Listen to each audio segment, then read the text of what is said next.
네, 오늘은 우리 이사야서 38장 할 차례인데요. 오늘 말씀 제목은 너는 내 집을 유언하라 라는 얘기고요. 혹은 다른 우리 복음 다른 성경에서는 너는 내 집을 정리하라 라고 나와 있고요. 혹은 영어로 하면 이렇습니다. Set your house in order. 그러니까 너의 하우스를 정리해. 네 하우스. 왜 정리할까요? 이제 끝났다는 거죠. 제가 이제 미국에서 살면서 제일 힘들었던 것 중 하나가요. 직구하는 거예요. 미국은 그 렌트를 살지 않고 있으니까. 근데 미국 보스턴 이 집값이요. 한 투베드룸에 2,000불씩 해요. 그러니까 살 수가 없잖아요. 그러니까 얼마나 싼 집을 이제 찾느라고 한 뭐 사이트마다 돌아가면서 싼 집. 근데 정말 싼 집을 찾으면 또 교회 가까워야 되고 뭐 여러 종류가 있어요. 근데 어떻게 딱 집을 찾았어요. 그런데 집을 이게 이제 주인이 계약이 전적으로 주인에게 달려 있거든요. 어떤 날 저희가 이제 집을 구했는데 와 거기가 지하가 있는데요. 지하를 딱 개조하면 방이 하나 되겠더라고요. 근데 가격은 투베드룸 가격이에요. 그것도 아주 싼 보통 1,800이었는데 1,500에 구한 거예요. 밑에 지하까지 우리 저걸 열심히 닦고 그다음에 페인트 칠하고 그다음에 밑에 이렇게 스트로브 깔면 방 하나 되겠다. 내가 도서관을 만들어야지. 라고 이제 머리를 구조를 부르고요. 딱 계약을 하고 살다가 시간이 없어서 그냥 살다가 이제 정말 여유가 있어서 막 집을 열심히 그 지하를 만들고 아이들 도서관을 꾸며준다고 열심히 작업을 했습니다. 그런데 딱 몇 개월, 2, 3개월 지났나? 그 주인에게 연락이 왔어요. 주인에게. 5월 말이 이제 리스 만료 기간인데요. 더 이상 계약을 연장해 줄 수 없다는 거예요. 그리고 여기에 법적으로 딱 그렇게 영어로 써 있어요. 이 결정을 반박할 수 있는 너희는 이 결정을 반박할 수 있는 아무 권리가 없으니 그냥 나가라는 거예요. 나가라. 그러니까 사실 뭐 그래서 말은 뭐 자기 뭐 친척이 오겠다는데 사실 저희가 교회 밴을 끌고 있었거든요. 큰 밴을. 근데 그 교회 밴은 큰 밴을 이제 그 잔디밭을 약간 계속 이렇게 침범하니까 잔디가 죽는 거예요. 그게 싫었던 것 같아요. 어쩌지 나가라는 거예요. 그러니까 제가 그 말을 딱 듣는 순간 제가 지하에 준비해 놓은 그 아이들을 위한 도서관 이제 막 다 준비 끝나고 이제 막 아이들과 가서 놀면 좀 좋겠다 막 상상하고 있는데 마치 그때는 이 집이 내 집 같이 살아도 내가 살으니까 내 집이 같이 생각한 거예요. 근데 주인이 나가라면 언제든지 나갈 준비해야 되는데 마치 이게 내 집처럼 도서실로 개조하고 뭐 우리도 그러잖아요. 막 이렇게 짝만 저도 이제 그런 스타일인데만 집에 탁탁 그 구조에 맞게 탁탁 정리가 되어 있고 그래서 붙박이 만들고 근데 나가라는 거예요. 제가 이제 이 슬픔이 미국에서 끝날 줄 알았는데 한국과도 마찬가지더라고요. 2년 요새는 전세가 1년이라며요. 네, 2년 1년. 그러니까 2년 딱 이제야 이제 이 집에서 딱 맞게 살겠구나라고 하는데 나가라는 거예요 집을. 연장이 안 되는 거예요. 저는 그 맨날 이렇게 미국에서 그 우리 그 젊은 가정들 이렇게 사역하다 보면요, 맨날 젊은 가정들이 막 집 다 해놓고 살려고 그러는데 주인이 또 나가래요. 맨날 그 아이들을 보면은 그 청년들을 보고 그 젊은 가정을 보면 마음이 좀 야 집을 사야 되는데 오늘 하나님이 히스기야에게 말하는 건데요. 야 set your house in order. 야 너는 내 집에 유언하라. 혹은 내 집을 정리하라는 말은 딱 이거 하나예요. 야 너 방 빼. 이런 거예요. 계약 연장 안 돼. 이게 1절에 나오는 내 집에 유언하라는 거죠. 성경에서 말하는 집은 성경에서 집이라는 얘기가 많이 나와 있죠. 너는 다윗의 집과 같이 혹은 여로보암의 집과 같이 성경에 나오는 그냥 집은 우리가 이 하우스 그냥 집이 아닙니다. 하나님이 우리에게 맡겨준 생명이 있고요. 그 생명으로 나와 후손들이 이 땅을 살아가면서 만들어 나가는 우리가 우리의 가정과 우리 교회와 우리의 자녀들을 통해서 이 땅에 만들어가기 원하는 그 기업이 있어요. 그 나라. 이것을 하우스라 그래요. 다시 말하면 그래서 다윗의 집과 같이 여로보암의 집과 같이라는 집을 많이 표현을 쓰세요. 이것은 내가 너를 통해서 이 세상에 나의 집을 세우겠다는 건데요. 그런데 그러므로 이 집은 단지 말하면 살 집이 아니라 우리의 생명이죠. 그죠? 다시 말해서 너 집을 정리해. 이거 뭐냐면요. 너 그냥 계약 끝났어. 너 끝이야. 라는 거예요. 연장되지 않아. 마치 히스기야도 이 방빼라고 말하기 오늘 하나님께서 말씀하기 전까지는 우리가 어리석은 게 있거든요. 우리는 계획해요. 요새 80세라고 저도 막 80세까지 살 계획을 하고 내가 50대에는 40대에는 50대에는 60대에는 70대에는 80대에는 이거 해야지 라고 계획을 하잖아요. 참 어리석은 거라는 거예요. 우리 이 부동산 계약은 1년 계약이지만 사실 이 리스 계약은 이 하나님과의 우리의 계약은 1년 단위도 아니에요. 사실 순간이잖아요. 순간 내일이 없잖아요. 우리는 하루잖아. 하루도 안 되잖아요. 마치 내 집인처럼 제가 내 집인 것처럼 착각하고 막 계획하고 오늘 내가 뭐 해야지라는 것처럼 히스기야도 마찬가지예요. 히스기야도 이 나라가 내 나라니까 내 권세에 있으니까 이걸 내가 어떻게 강대하게 하지? 히스기야는 그 재임 초부터 어떻게 이 하나님의 나라인데 이 내 나라인 것처럼 그래서 어떻게 이 유다 땅을 강하게 하고 내가 이 권세를 내가 힘을 그 왕의 권력을 완전히 세우고 그래서 뭐 저기서 어떻게 방어하고 그 얘기 많은 거예요. 그런데 연장하지 않으면 끝나는 거예요. 끝나는 거예요. 주인은 정말 좋은 집을 맡겨주었습니다. 우리에게 좋은 달란트 주시고 좋은 환경에서 자라게 하시고 재물도 우리에게 많은 걸 주셨어요. 그런데 그것을 가지고 삶을 만들어 나가는데 마치 우리는 우리 것이랑 생각해요. 그래서 우리 몸도 마음대로 쓰고요. 여기저기 이렇게 쓰레기를 만들어 놓고요. 영적인 쓰레기들 있잖아요. 근데 그것을 방치한 주인이 어떻겠습니까? 방치할 주인 아무도 없어요. 그래서 말하는 거예요. 야, 너 이제 내 집 정리해. 그거 내 거 아니거든. 내가 죽고 살지 못하리라. 히스기야가 그 말을 듣는 순간 정신이 번쩍 나는 거예요. 힘들고 괴롭죠. 병 낫기를 간절히 바랬을 거예요. 물론 기도도 했지만 그래도 나름 제가 하나님을 위해서 맨 처음에 기도 제목이 2절 기도 제목 보시면 그래도 내가 선한 일을 했는데 이거 막 생각나는 거예요. 2절 보여주시고요. 그런데 왜 이런 병을 주셨지? 나의 선을 3절 나의 선함을 좀 봐주세요. 좀 의아한 거죠. 그러면서 맨 처음에 그래도 왕이니까요. 그 나라의 모든 좋다는 약재 구하고 방법 다 써보았지만 그러나 하나님이 너 정리해 끝냈어. 이 한마디는요. 왕의 권세 아무 효용이 없는 거예요. 아무 효용이 없는 거예요. 이제 그 기한 끝났어라는 하나님의 통치는 사실 그가 가지고 있는 넘겨주시고요. 그가 가지고 있는 모든 것이 이게 내게 아니었구나. 하나님 거였지. 라는 놀라운 사실을 그에게 허락하는 거죠. 그리고 나는 그냥 있으나 없으나 존재한 거예요. 그냥 하나님 이런 거죠. 마치 이런 거예요. 그냥 하나님이 운복기에서 그냥 쭉 그냥 흙을 딱 뿌렸는데 어떻게 낙이 온 거예요, 그게. 우연히. 그냥 하나님의 천만을 바랄 수 없는 자신의 모습을 발견한 거죠. 그래서 그가 이 한마디요. 근데 오늘 너 방 빼.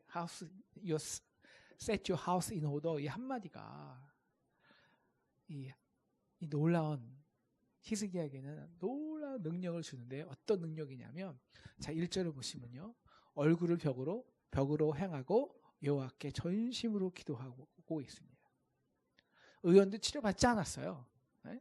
하나님이 끝났다는데 무슨 의원이 필요 있겠습니까? 유다 나라의 정사도 보지 않았고요. 사랑하는 자들이 얼굴도 보지 않았어요. 그거 다 필요 없는 거예요. 여태까지 자기가 막 건축하기 원하는 그 유명한 건축물들, 다윗의 성 안에 있는 그 신의 여러 가지 수로들 다 의미 없는 거예요. 그냥 벽뿐이 안 보여요. 벽. 왜? 여태까지 자기가 그렇게 중요하셨던 거, 그 순간이면 그냥 중요한 것이 하나도 없어져 버려요. 그냥 벽이에요, 벽. 딱 하나. 딱 하나. 그 생명을 주신 하나님. 그 하나님만 보이는 거예요. 그거 외에는 아무 관심이나 아무 지금 나에게 내가 붙들어야 될 아무 것이 없는 거예요. 넘겨주시고요. 그래서 여러분 우리의 삶이 정말 중요하지 않는 것에 우리가 그 귀한 생명을 뺏기지 않고요. 그냥 지저분한 것 이렇게 늘여놓지 않고요. 정말 가장 하나님이 주신 그 진짜 하우스를, 우리의 기업을, 특히 자녀의 기업을 잘 만드는 방법이 있어요. 우리 스티브 잡스가 이 기독교이면 얼마나 좋았을까요? 스티브 잡스도 매일 그랬다잖아요. 오늘 거울을 보면서 오늘 나의 삶이 마지막이었다면, 그러면 내가 무엇을 해야 될지 안 할지가 딱 분명히 딱 오더가 딱 나요. 질서가 딱 생겨요. 오더가 진짜 우리 삶에 질서가 거기에 딱 잡히는 거죠. 오늘의 삶의 마지막이라면. 네. 너 방빼. 오늘 아침마다 너 방빼. 야, 내가 너에게 준 지혜, 내가 너에게 준 지식, 달란트, 재물, 사회적 위치 아무것도 아니야. 하루는 끝나. 바로 내가 너에게 방빼 그 말할 때 그럼 너는 무엇을 할 거야? 너는 어떤 사람이 될 것이며, 너는 마음의 어떤 중심을 잡을 것이며, 너는 무엇을 하고 싶어? 아니, 스티브 잡스가 기독교인도 아닌데 맨날 이것을 연습했다는데요. 그러면서 오늘 내가 무엇을 할지를 중심을 잡았다는데, 왜 우리 있는 기독교인도 스티브 잡스는 불교 믿었어요. 불교도 뭡니까? 그냥 끝이에요, 모든 게. 우리는 영적으로 이 세상의 끝이 아니라 하나님의 기업을 남긴다는 사람이에요. 영적인 하나님의 기업을. 그런데 왜 우리는 그것을 불교인들만도 못하냐는 거죠. 마치 내 나라인 것처럼, 내 사명인 것처럼, 나 아니면 우리 교회 못한다는 것처럼. 정말 그냥 제가 아까 리뉴를 미국에서 선교 보면서 좀 느낀 것은 그거예요. 그냥 하나님 우연히 나를 그냥 딱 그 순간 잡았구나. 딱 그 순간. 딱 그 순간만. 근데 우리는 내가 5년 동안 그렇게 많이 해놨는데 이게 전부가 돼버린 거죠. 내 교회, 내 자식, 내 소유. 그런데요, 그 모든 것이 티끌같이 보일 때가 있어요. 그것은 야, 너 방빼. 이 말 한마디예요. 이 한마디가 바로 내가 그렇게 중요한 그 모든 것들이 하나님의 작은 손짓, 호흡 속에 존재할 때 사라지는 것으로 만들어버리기 때문이죠. 절대적 하나님을 대면할 때 내 기존을 생각하는 가장 중요한 것이 아무 의미가 없어지거든요. 내가 절대적 하나님의 명령을 내가 대면할 때, 그 벽에 딱 섰을 때 내가 생각했던 하나님 나 이렇게 3절 보시면 나 이렇게 선했잖아요. 나의 생각하는 선함이 하나님의 그 거룩하심과 전능하심에 발가락에도 못 미치는 것을 깨닫게 되거든요. 그 노력이 그분의 거룩함 앞에는 너무 부끄러움, 나의 교만으로 들어오는 거예요. 교만으로. 그런데 그 방패라는, 그래서 어떻게 됩니까? 쓰레기를 만들어 놓는 거죠. 쓰레기들을. 그런데 그 한마디가, 그래서 모든 것을 내려놓고요, 딱 하나님과의 나의 영적인 대면 속에서 그 대면이 온전히 회복되면요, 이 땅에 정리되지 않은 것들이 싹 정리된다고 정리되는 것 같아요. 오늘 이것이 히스기야가 경험한 거예요. 그리고 그것은 뭐냐? 그 정리는 뭐냐? 다른 것 아니고요. 딱 하나예요. 죄인이에요. 죄인. 우리 하나 그냥 죄인이 돼버리는 거예요. 죄인. 그러면 깔끔해요. 모든 게. 여러분 이 세상에서 우리 기독교의 힘은 이것 같아요. 이 세상은 복잡하거든요. 이 세상은 사실 세상의 정의는 다양해요. 네? 세상에는 저 사람도 옳고 다 옳아요. 이 싸움이에요. 근데 기독교에는 왜 힘이 있냐면요. 근데 기독교는요. 내가 죄인이거든요. 내가. 그러면 문제가 거기서 해결되거든요. 히스기야도 여태까지 왜 내가 이렇게 열심히 했는데 사실 그렇게 열심히 했는데 결국 뭐로 히스기야의 사역이 다 좌절되냐면 결국 됐냐면 애굽에 가서 말 빌려오고 자기 군사 강하게 하는 것으로 하나님 나라를 세운다고 하지만 결국 그 귀결은 애굽 의지에서 자기 나라 세운 거예요. 결국은 하나님 그거 보고 계시겠습니까? 근데 그 방패 한마디가 이 모든 것이 자기 하나님 앞에서 죄인인 걸 깨닫게 하는 거죠. 하나님이 하나님으로 서시는 순간 그냥 우리는 죄인이 아닙니다. 도저히 빠져나올 수 없는 멸망의 구렁텅이에서 도저히 나의 혼자의 힘으로는 존재로는 도저히 그 죽음과 멸절과 결정이 그 끝이 완전한 끝이 되는 거예요. 그래서 오늘 이 10절부터 나오는 이 히스기야의 이 기도는요. 사실 너무 적나라하게 이해가 됩니다. 10절부터 보시면요. 그래서 나의 소울의 문에 들어가게 하였다라고 하지만 12절부터 다시 보여주세요. 12절. 자, 12절부터 보여주시면 주께서 나를 끊으시리니 조석간이 나를 끝내시리라. 내가 아침까지 견디어 싸우나 주께서 사자같이 나의 모든 뼈를 꺾으시오니 조석간이 나를 끝내시리라. 그 상황에서 그가 할 수 있는 것이 무엇일까요? 14절을 보시면 통이 자복의 눈물이죠. 나는 제비같이 학같이 지저귀며 슬피 울며 내 손이 쇠하도록 악망하나이다. 눈이 빠지도록 울고 회개하고 통회하고 또 자복하는 거죠. 그래서 15절 내가 무슨 말씀하오리까? 내 영혼이 나의 죄악들을 마주하는 고통, 그 결과 하나님께 징벌받는 그 고통, 그래서 내 육신이 아픔과 그 처절한 고통 가운데 방황하는 나의 모습, 어떻게 할 수 없는 그 통곡 가운데 회개하며 슬피 자복하는 것이 사실 그가 하나님 너 방패라고 말한 순간 우리가 할 수 있는 그 모든 것이 돼버리는 거예요. 모든 것. 자, 그런데요. 오늘 너무 이게 부정적인 말이 너무 심했는데 이제 진짜 하고 싶은 말이죠. 자, 그런데 바로 그것이 히스기야에게 주는 능력이 뭐라는 거냐고요. 그것이 히스기야에게 주는 능력. 사실 그가 이 능력 때문에 이 마지막 3년 동안에 어느 나라죠? 바벨론이 아니라 이 아수르와의 전쟁에서 이기게 되는 거거든요. 이 능력 때문에. 이거죠.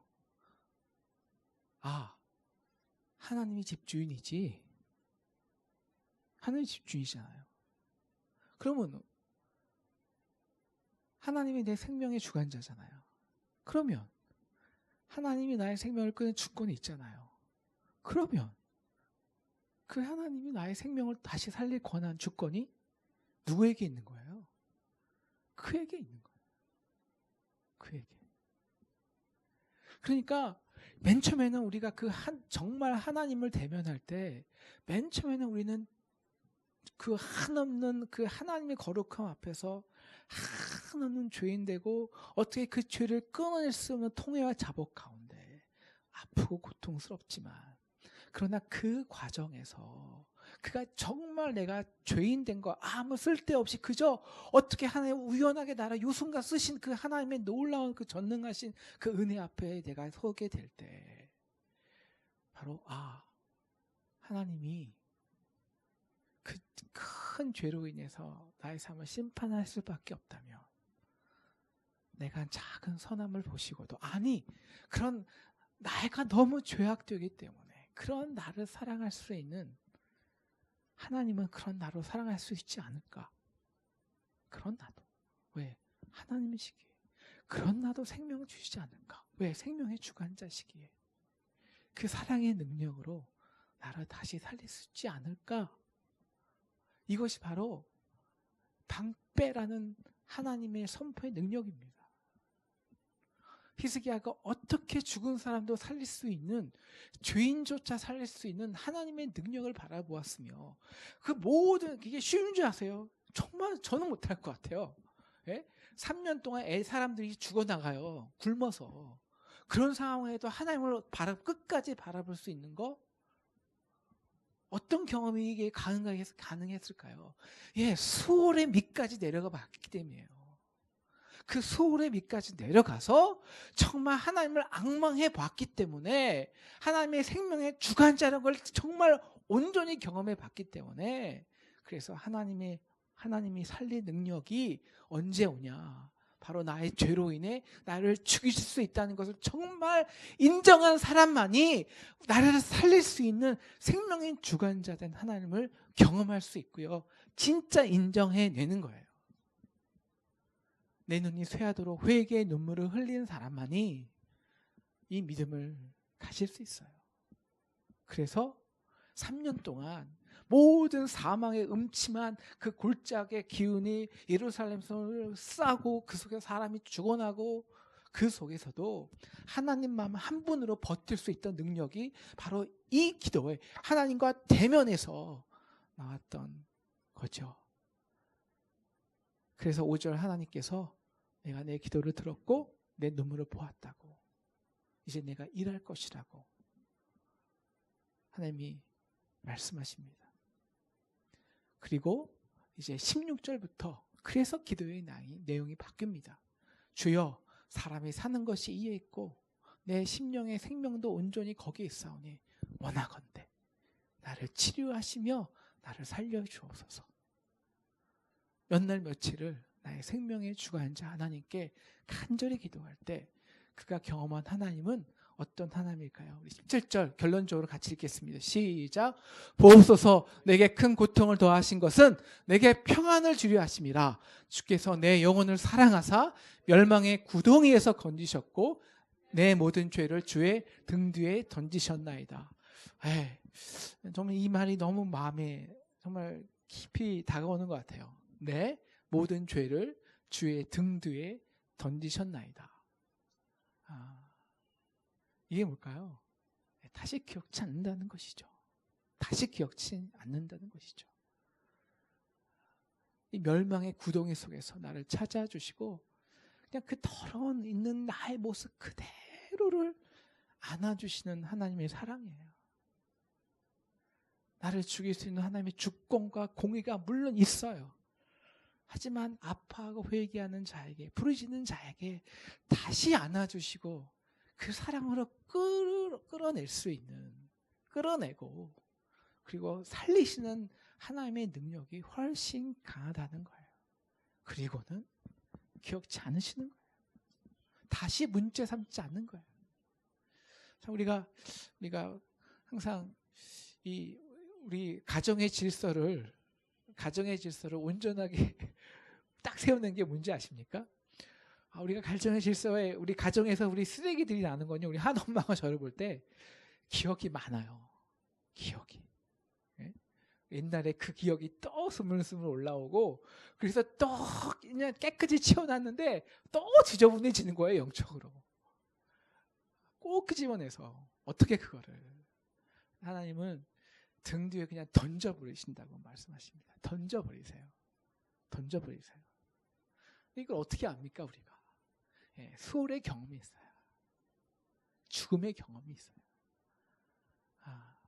정말 하나님 앞에서 우리가 흙먼지 같은 존재라는 사실을 깨달아야 바로 이 하나님이 그 죄를 우리를 등 뒤에 던지는 하나님의 능력, 그거 괜찮아, 아무것도 아니야, 그제서야 안 놓을 수 있는 거지.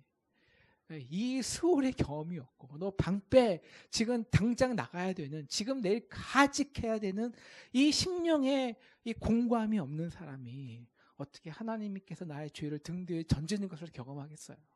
어떻게? 이제 말씀의 결론을 맺겠습니다. 여러분, 어떤 문제가 있으세요? 어떤 힘듦과 좌절과 고통이 있으십니까? 하나님께서 방 빼라고 하셨나요? 우리 어저께 우리 또 제 주중에 우리 건물 주인을 만났는데 또 갑자기 안 하던 건물 올리겠다고. 왜 갑자기 그러시는지. 방 빼. 그리고 또 방 빼야 돼요. 사실 우리도 방 빼야 돼요. 근데 중요한 거는 이런 방이 빼는 게 아니죠. 야, 너 이제 사역 그만해라. 아니면 야, 너 이제 그냥 내가 너를 통해서 이 땅에 집을 세우지 못하겠다. 너 인간의 집 진짜 끝내라. 그러면 이때는 우리가 다른 게 중요한 게 아닙니다. 우리 하나님께 대면하는, 하나님 벽만 바라보고 그 모든 것이 사라지고요. 나와 하나님만을 남겨놓을 수 있는 저 여러분 되면 참 좋겠습니다. 그때 우리가 그 앞에 서면요, 다르게 쓸 수가 없어요. 그 앞에서는 다르게 쓸 수 있는 방법이 아무것도 없습니다. 죄인으로 쓰는 거예요. 지금 당장 죽어야 할 죄인으로. 그 죄인으로. 우리가 정말 울고 회개하고 슬퍼하는 저희 되었으면 좋겠습니다.